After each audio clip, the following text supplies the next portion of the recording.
The bridge of the Catharian flagship Eternal Dominion hummed with quiet efficiency as Commander Torvak studied the star charts before him. His 4 eyes tracked the glowing points of light that represented his battle group, 17 massive warships that had never known defeat. The Catharian Empire had ruled this sector of space for 3,000 years, and today would be no different from any other day of conquest and expansion.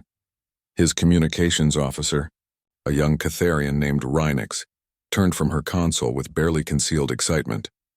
"Commander, we are receiving the transmission from the new species. They call themselves humans and have agreed to meet us at the designated coordinates." Torvak felt his mandibles click together in what passed for a Catharian smile. These humans had emerged from their isolated star system only 50 years ago. Intelligence reports suggested they possessed barely functional spacecraft and primitive weapons that still used controlled explosions for propulsion. The fact that they had agreed to this meeting showed they at least possessed some wisdom. Most young species tried to fight before understanding how outmatched they were. "How many ships are they bringing to the meeting?" Torvak asked as he settled into his command throne. The seat was designed to accommodate his massive frame, all 3 meters of scaled muscle and bone that made Catharians among the most physically imposing species in known space. Rhynix checked her displays. "Just 1 vessel, Commander. Our long-range sensors indicate it is approximately 900 meters in length. The energy signature is surprisingly low for a ship of that size." Torvak felt a moment of disappointment. 1 ship. These humans were either incredibly naive or incredibly arrogant. Either way, the meeting would be brief. He would deliver the standard terms of submission, and the humans would either accept their place as a vassal species or be destroyed. It was the way of the galaxy. The strong ruled and the weak served. "Prepare the fleet for arrival," he ordered. "I want maximum visual impact. These humans need to understand their position from the moment they see us." The 17 ships of his battle group moved into formation, a massive wall of armored hulls and weapon ports that could be seen from millions of kilometers away. Each vessel was over 2,000 meters long, bristling with plasma cannons and missile tubes that had shattered entire planetary defense networks. They were the pride of the Catharian military, and today they would teach another upstart species about respect. Space twisted and folded as the Catharian fleet emerged from faster-than-light travel. The navigation computer had placed them exactly where Torvak wanted to be, at the edge of the neutral zone with the blazing light of a nearby star behind them. His ships would appear as dark silhouettes against the stellar backdrop, massive and menacing. There, hanging in the void ahead of them, was the human ship. Torvak leaned forward in his throne, studying the vessel through his main view screen. It was smaller than he had expected, barely half the size of his smallest escort ship. The hull was a deep crimson color that seemed to absorb light rather than reflect it, unlike the angular, aggressive designs favored by most military vessels. This human ship had smooth, almost organic curves to its structure. "Begin scanning," Torvak ordered. "I want to know everything about that vessel. Weapons, shields, propulsion systems, crew complement, everything." His sensor officer, Draxus, was one of the most experienced technicians in the fleet. If anyone could pierce the secrets of an alien vessel, it was him. Draxus worked in silence for several minutes, his clawed hands dancing across his control panels as multiple scanning beams lanced out toward the human ship. "Commander," Draxus said slowly, his voice carrying an unusual note of confusion, "I am getting very strange readings from that vessel." "What kind of strange?" Torvak demanded.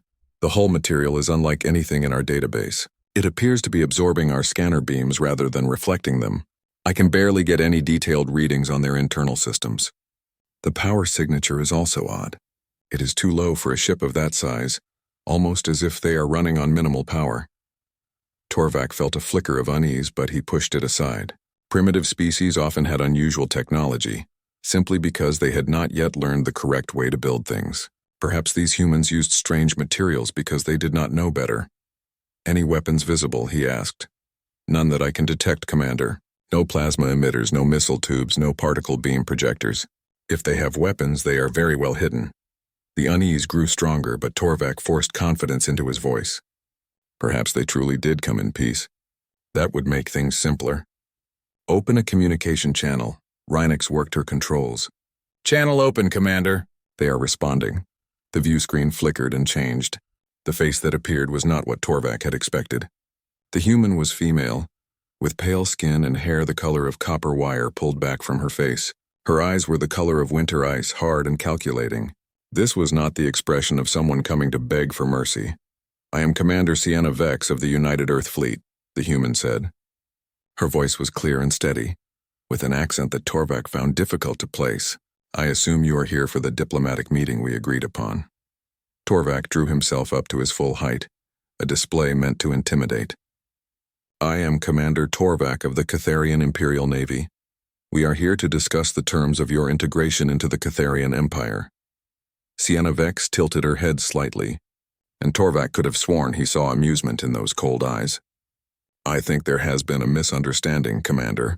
We are not here to discuss integration into your empire. We are here to establish formal relations between our peoples as equals." Equals.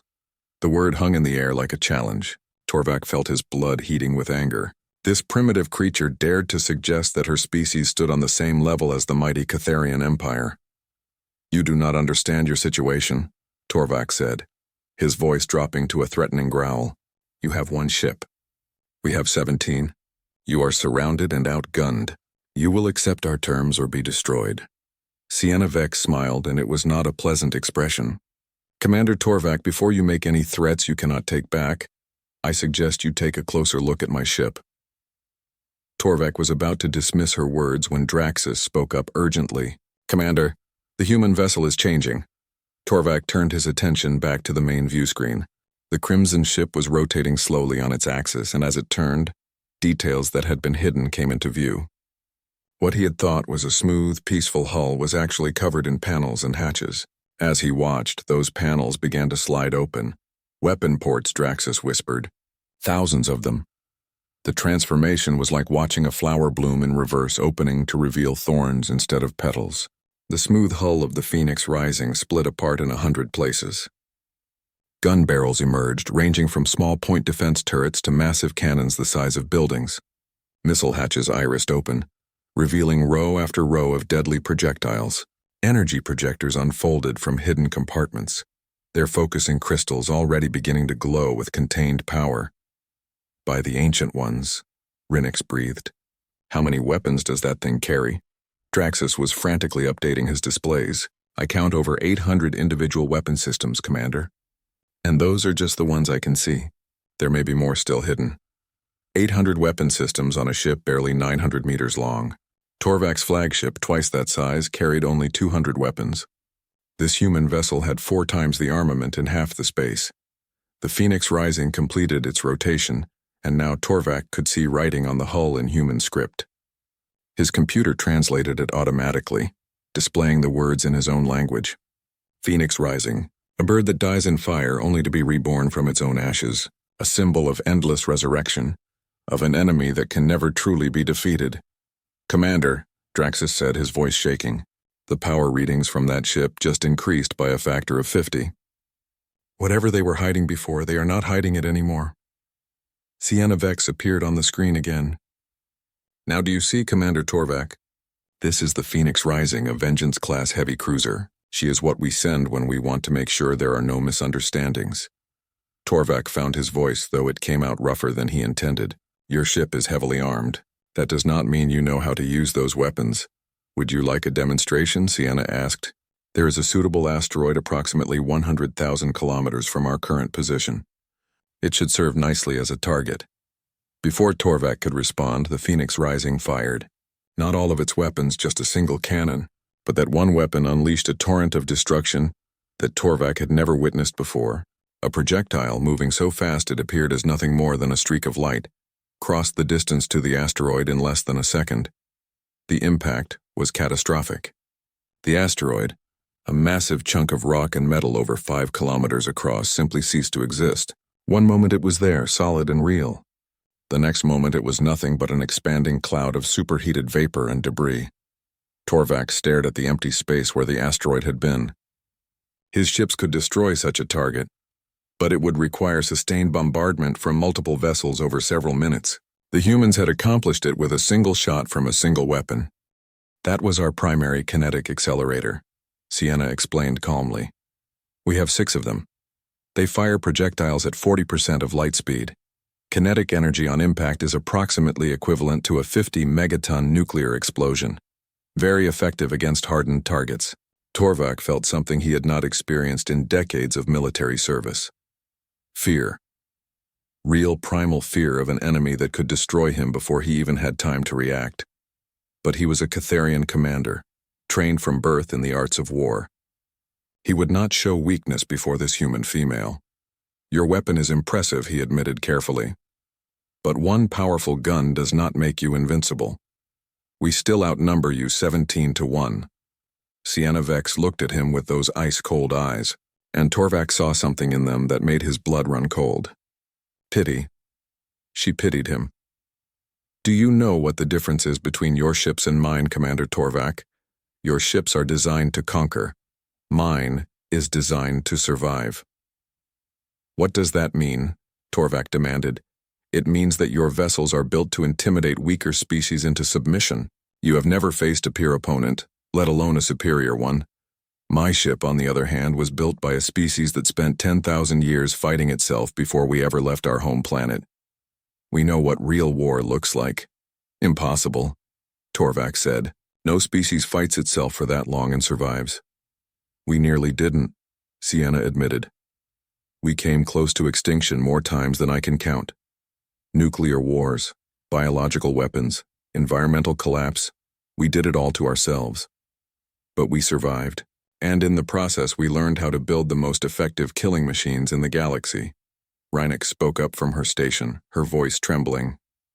Commander, I am detecting multiple hyperspace signatures. Something is coming. Torvak felt his heart sink. He knew what was coming before it arrived. The space around them began to ripple and distort as massive objects emerged from faster-than-light travel.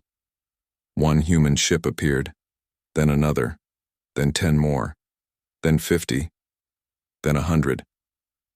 Within minutes, Torvak's battle group was surrounded by over 200 human vessels. Each one was different in design, but all shared the same predatory elegance as the Phoenix Rising. Some were sleek and fast, bristling with missile pods. Others were massive and heavily armored, mounting weapons that looked capable of cracking planets. A few were so strange in appearance that Torvak could not even guess at their function. May I introduce Battle Fleet 7, Sienna said, gesturing to the armada that now filled the view screen. We brought them along for the diplomatic meeting. We find that negotiations tend to go more smoothly when both parties understand the stakes. Torvak's tactical officer was desperately trying to update threat assessments, but the numbers kept climbing. Over 40,000 separate weapon systems detected. Combined fleet firepower estimated at... Commander, their combined firepower exceeds that of our entire home fleet. All 500 ships of it. 200 human ships had more firepower than 500 Catharian dreadnoughts. The numbers did not make sense. Nothing about this situation made sense. How? Torvak asked simply. How is this possible? Our intelligence said you were a primitive species. You have only been a spacefaring civilization for 50 years. Your intelligence was wrong, Sienna replied. We have been in space for over 400 years. We spent the first 300 years of that time confined to our home system, building and testing and perfecting our technology. By the time we achieved faster-than-light travel, we had already developed weapons and defenses far beyond anything the rest of the galaxy uses. But why? Torvak asked. Why spend so long preparing for war when you had no enemies among the stars? Because we learned a long time ago that the universe is not a friendly place, Sienna said, and for the first time Torvak heard emotion in her voice, anger, old and deep. When we first left our home system, we encountered 17 different species within the first 10 years. 16 of them tried to enslave or destroy us. So we decided that would never happen again. We would become so dangerous that no one would dare attack us. Torvak understood now. Humanity was not a young, naive species stumbling into galactic politics. They were survivors of a trial by fire, shaped by violence into something terrifying. They had looked at the galaxy and decided that the only way to ensure their survival was to become the apex predator. One of the larger human ships was moving closer. It was massive, easily 3,000 meters long and covered in armor plating that looked thick enough to shrug off nuclear explosions. As it approached, weapon ports began to open, revealing firepower that made Torvak's flagship look like a toy. "That is the Eternal Vigilance," Sienna explained. "She is our fleet command vessel. Admiral Cale Thorne is aboard, and he asked me to extend an invitation for you to come aboard for formal negotiations." The view screen split, showing a second human face beside Sienna. This one was male, older than Sienna, with hair gone silver with age and a face marked by deep lines and old scars. His eyes were the same as Sienna's, though, hard and cold, and utterly without mercy. "Commander Torvak," Admiral Cale Thorne said, his voice carrying the weight of absolute authority. "I am the commander of Battle Fleet 7. I am here to discuss the establishment of formal diplomatic relations between the Catharian Empire and the United Earth Government. I strongly suggest you accept my invitation." It was not really an invitation. It was an order wrapped in polite words. Torvak understood that if he refused, he and his entire battle group would be destroyed. The humans had demonstrated their capability. Now they were offering him a chance to walk away with his life and his honor intact. "I accept your invitation, Admiral," Torvak said, trying to keep the defeat out of his voice. "I will come aboard your vessel immediately." "Excellent," Cale said with a slight smile. "We will send a shuttle to retrieve you. Please come alone and unarmed. I assure you that no harm will come to you aboard my ship." The communication ended. Torvak sat in his command throne, trying to process everything that had just happened. In the space of less than an hour, everything he thought he knew about galactic power structures had been turned upside down.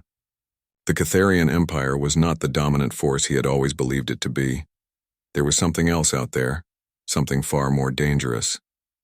"Commander," Draxus said quietly. "What do? We do exactly what they tell us to do," Torvak replied, "and we hope that they are as reasonable as they appear to be." A small craft detached from the Eternal Vigilance and approached Torvak's flagship. It was sleek and fast, moving with a grace that spoke of advanced propulsion systems. As it drew closer, Torvak could see weapons built into its hull. Even the shuttle was armed. These humans took no chances. Torvak stood and straightened his uniform. He looked at his crew, seeing fear and confusion in their eyes. They had never expected to encounter something like this. None of them had. "I will return," he told them. "Continue monitoring the situation, but take no aggressive action." "Is that understood?" "Understood, Commander," Reinix replied. Torvak left his bridge and made his way to the docking bay where the human shuttle was waiting. As he approached, the craft's entry ramp extended, revealing 2 human soldiers in black armor standing guard. They held weapons that looked deceptively simple, but Torvak had learned not to judge human technology by its appearance. He climbed the ramp and entered the shuttle. The interior was surprisingly spacious, with comfortable seating and viewing ports that showed the surrounding space. One of the soldiers gestured for him to sit, and Torvak complied. The ramp closed, and the shuttle detached from his ship. Through the viewing port, Torvak watched as they flew toward the Eternal Vigilance. The massive vessel grew larger and larger until it filled his entire field of view. Up close, he could see details that had been invisible from a distance. The armor was not smooth but layered, with overlapping plates that would distribute impact force across the entire hull. The weapons were not randomly placed but carefully positioned to provide overlapping fields of fire.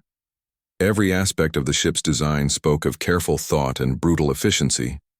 The shuttle entered a docking bay that could have held Torvak's entire flagship with room to spare. As they landed, he saw rows of human fighters and bombers, each one heavily armed and ready for launch. This single vessel carried more offensive capability than most planetary defense fleets. "Admiral Thorne is waiting for you in the conference room," one of the soldiers said as the ramp extended.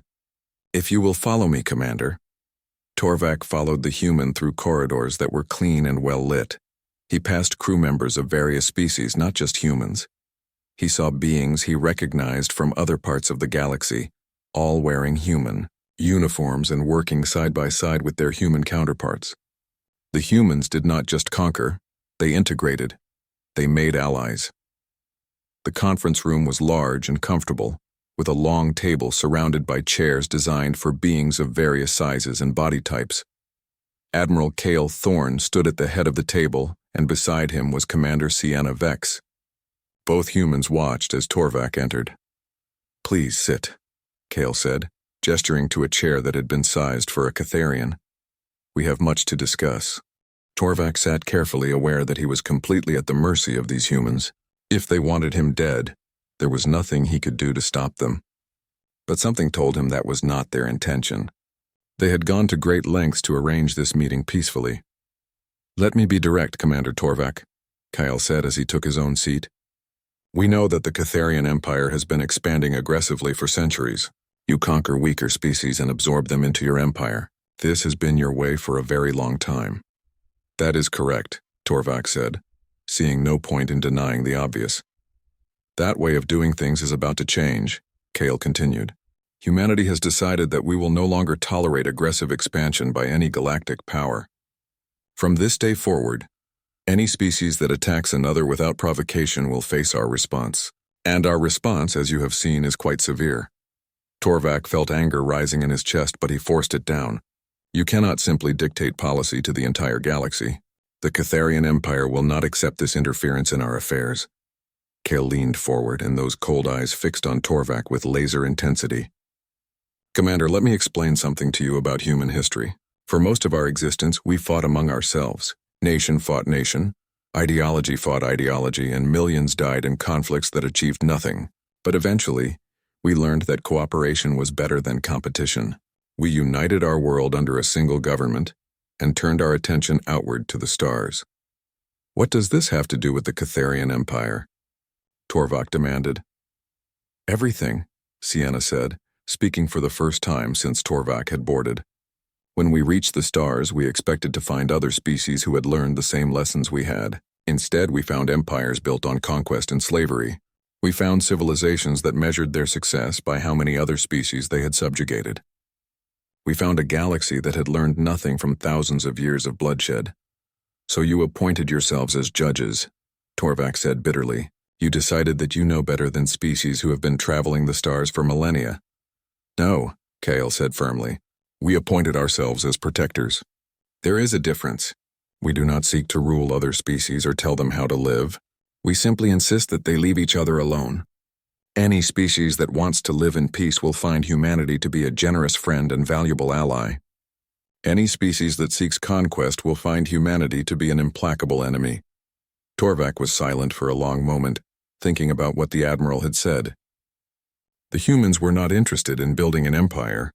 They wanted to enforce peace, to create a galaxy where species could develop without fear of being conquered by their neighbors. It was an idealistic goal, perhaps impossibly so, but given the firepower he had seen today, they might actually be able to achieve it.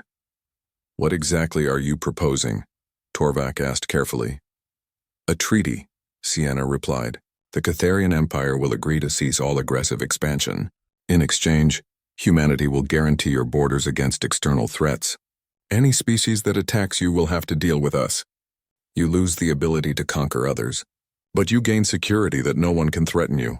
And if we refuse," Torvak asked, though he already knew the answer, "then we will consider the Catharian Empire to be a threat to galactic peace," Cale said flatly.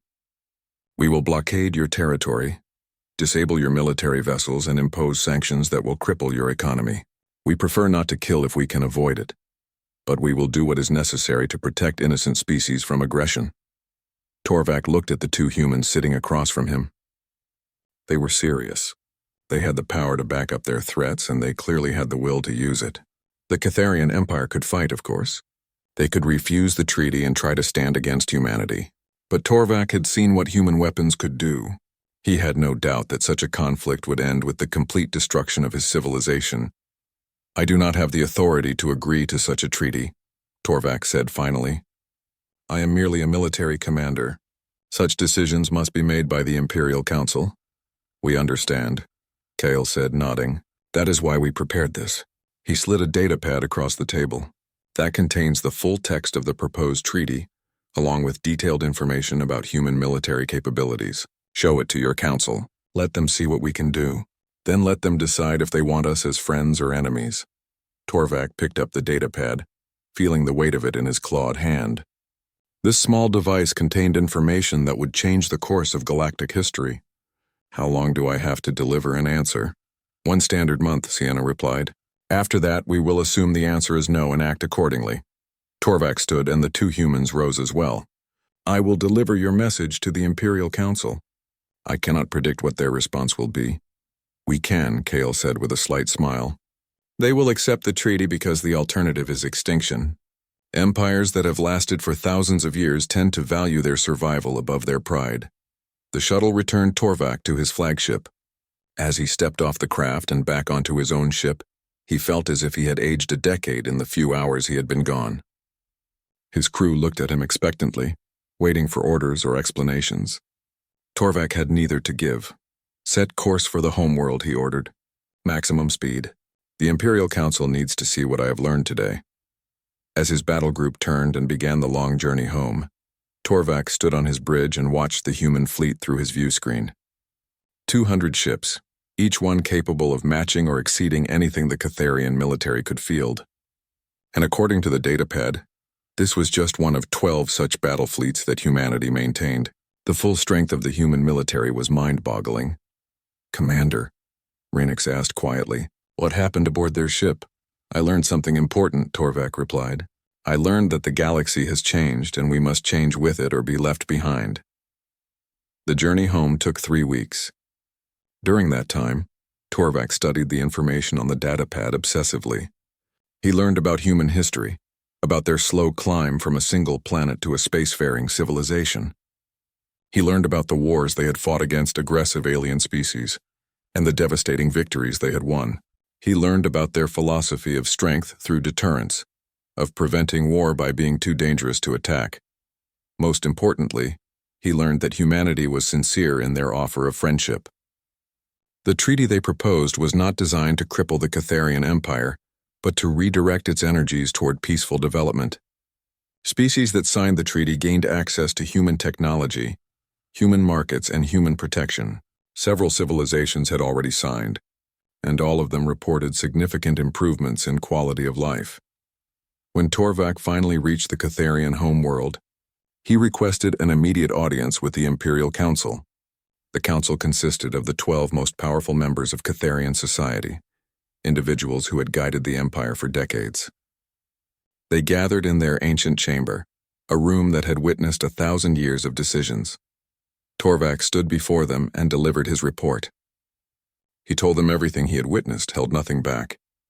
He showed them recordings of the human weapons demonstrations, tactical analyses of human ship capabilities, and the full text of the proposed treaty. When he finished, the council chamber was silent. Finally, the eldest council member, a female named Threxis who had served for over 60 years, spoke. You believe we should accept this treaty? I believe we have no choice, Torvak replied. The humans have the power to destroy us utterly. They have chosen instead to offer us friendship. That is not weakness on their part. It is mercy. Mercy, another council member scoffed. They threaten us with annihilation and call it mercy. They demonstrate their power and offer us a path to survival, Torvak countered. That is more than most conquerors would do. In their position, we would simply destroy anyone who opposed us. They are offering us a choice. The debate lasted for hours. Some council members wanted to fight, to preserve Catharian pride even at the cost of destruction. Others saw the wisdom in accepting reality and adapting to it. In the end, pragmatism won over pride. The vote to accept the treaty was nearly unanimous. 3 weeks later, Torvak returned to the neutral zone where he had first encountered the Phoenix Rising. This time he brought a delegation of senior government officials and the signed treaty. The human fleet was waiting, and Admiral Cale Thorne greeted them aboard the Eternal Vigilance. The signing ceremony was brief and formal. Representatives from both species placed their marks on the document, and just like that, the relationship between humanity and the Catharian Empire changed forever. What had been potential enemies became allies bound by treaty and mutual respect. In the months that followed, other species approached humanity seeking similar treaties. The Valorian Confederacy, the Nexian Collective, the Orphan Alliance all chose cooperation over conflict. Each treaty was different, tailored to the specific needs and circumstances of the signing species, but all shared the same basic principle that aggressive expansion would not be tolerated. A year after the first encounter, Torvak found himself serving as a liaison officer aboard a human vessel. His role was to help facilitate communication between human forces and Catharian military units as they conducted joint patrols of the border regions. It was strange work for a warrior who had spent his entire career conquering others, but Torvak found it strangely satisfying. One day, as he stood on the bridge of a human destroyer watching the stars, Commander Sienna Vex approached him. She now commanded her own battle group and was passing through the sector on routine patrol. "Do you ever regret it?" she asked. Accepting the treaty instead of fighting. Torvak considered the question carefully. "Every day," he admitted, "and every day I am grateful that wiser heads prevailed. My empire still exists. My people still thrive. If we had fought, none of that would be true." Sienna nodded, understanding in her cold eyes. That is the essence of the treaty. Survival over pride, progress over conquest. It is not what most military commanders want to hear, but it is the truth. "Your species learned this lesson the hard way," Torvak observed. "Through your own self-destructive conflicts." "Yes," Sienna agreed. "We nearly destroyed ourselves before we learned to cooperate. Now we try to spare other species that same painful lesson. We show them that there is a better way, and if they refuse to learn, then they face the consequences," Sienna said simply. "We do not enjoy violence, Commander Torvak, but we are very, very good at it, and we will use that skill to protect those who cannot protect themselves." Torvak looked out at the stars, thinking about the galaxy that was slowly emerging from the shadow of humanity's arrival. It was a galaxy where aggression was punished, where cooperation was rewarded, where species could develop without fear of conquest. It was not perfect. There were still conflicts and tensions, but it was better than what had come before. "The phoenix rising," he said thoughtfully, "a bird that rises from its own ashes. An appropriate name for a ship that represents rebirth." "Humanity rose from the ashes of our own wars," Sienna said. "Now we help others avoid the same fate. It is our purpose, our mission, our gift to the galaxy." As Torvak watched the human destroyer depart on its patrol, he felt something he had never expected to feel toward an alien species: gratitude.